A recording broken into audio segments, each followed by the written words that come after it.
patrocinado con... No, ya no digas eso, parte 2, ¿ya? Parte 2. Miren, ahí. Ahora, otro bolsillo. En la parte 2 se necesita... ya hablamos de la atención del perro. Entonces ahora lo que necesita es...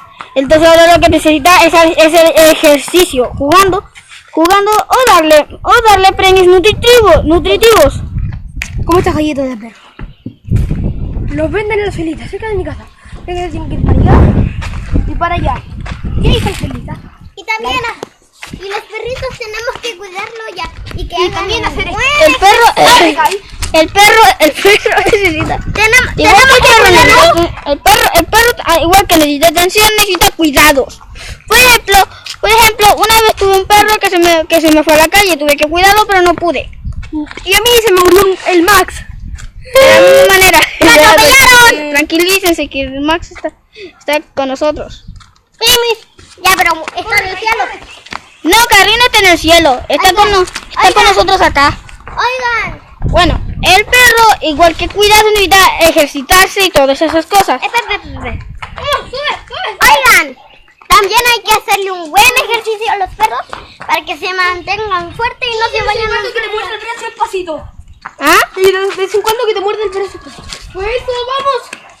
Igual el perro necesita correr. Veo que está con alegría hoy.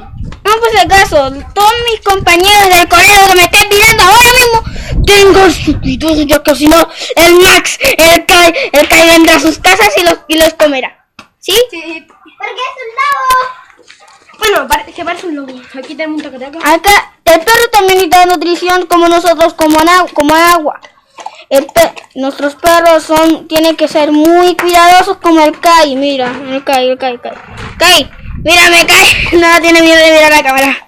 Gracias por los ojos. Y tenemos que comprar esta comida para perros. Ahí está, miren. Extra. Además que los perritos tenemos que cuidarlos. Los perros necesitan el cuidado muy bien, muy bien. Bueno, espero a todos que les haya gustado